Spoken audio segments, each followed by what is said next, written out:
Iran के supreme leader आयतोल्ला Ali Khamenei को मार के क्या इजराइल और अमेरिका ये युद्ध जीत गया है? अगर डोनाल्ड ट्रंप की भाषा में कहें तो नॉट वन बिट। आपने वहां पे सिर्फ लीडर का चेहरा बदला है, पावर स्ट्रक्चर सेम रहेगा। आप ईरान के रिवॉल्यूशनरी गार्ड्स को खत्म कैसे करेंगे? आप पूरी की पूरी फोर्सेस को बॉम्ब कर देंगे? कर ही नहीं पाएंगे। तो वहां पे जो पावर स्ट्रक्चर है ना वो सेम है। आपने सिर्फ अली खामेनेई को मारा है। ईरान में किसी भी पोस्ट पर अगर कोई मारा जाता है तो उसके लिए सक्सेशन प्लान बहुत लेयर्स में होता है। जब तक आपको डेथ का कंफर्मेशन मिलेगा वहां पे नए लीडर का चुनाव हो जाता है। इजराइल और अमेरिका का पूरा वॉर इस बात पर टिका हुआ है कि जितने भी ईरान के ब्यूरोक्रेसी है, जितने भी ऑफिशियल्स हैं वो रेबल कर दें, वो गद्दारी कर दें। अगर गद्दारी नहीं करते हैं तो इनका ये प्लान फुस है। आगे आने वाले दिनों में ये वाली बात भी साफ हो जाएगी। अगर गद्दारी हुई तो अमेरिका वही रेजा पहलवी को अपना वापस भेज देगा वहां पे, वही फिर पपेट गवर्नमेंट अगर वो बना सकता होगा तो। अगर गद्दारी नहीं हुई तो इस बार आपने क्या अलग किया? आपने उस नेता को मार दिया जो कुछ 5-10 साल बाद खुद ही मरने वाला था। आपने पावर स्ट्रक्चर में या उसके रिजीम में तो कोई चेंज नहीं ला दिया। ईरान को आप तब तक नहीं हरा पाएंगे जब तक आप ऑक्यूपाइंग फोर्सेस नहीं भेजेंगे।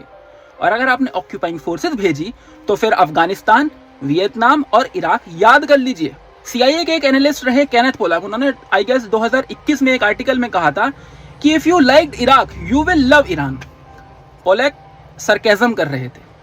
वो ये कह रहे थे कि अगर आपको इराक वॉर में अच्छा लगा था ना तो आपको ईरान में तो मजा आ जाएगा। ऐसा क्यों कह रहे हैं वो?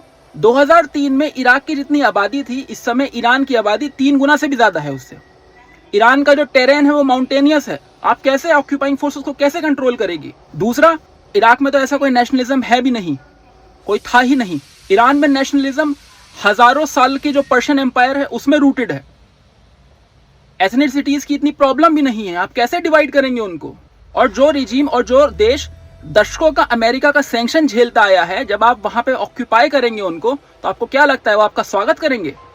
आपका पूरा का पूरा प्लान ही इस बात पे टिका हुआ है कि वहां पे आपका स्वागत हो जाएगा। रही बात रशिया की, रशिया मदद के लिए नहीं आएगा, अभी तक भी नहीं आया, आगे भी नहीं आएगा। उसके स्ट्रेटेजिक इंटरेस्ट में ही नहीं है ये बात। 2025 में ही उसने ईरान के साथ 20 साल की स्ट्रेटेजिक पार्टनरशिप की है, लेकिन उसमें कहीं भी म्यूचुअल डिफेंस पैक्ट नहीं है। मतलब कि ईरान के ऊपर हमला हुआ तो ये बाध्यता नहीं है रशिया के ऊपर कि वो आके उसकी मदद करे। आप हथियार ले लो, मिसाइल ले लो, ड्रोन ले लो, सॉलिडेरिटी ले लो, लेकिन आने को मत बोलो, हमसे मदद मत मांगो। ये मत सोचो कि हम तुम्हारे ऊपर हमला हुआ तो हम भी आ जाएंगे उसमें कूद पड़ेंगे।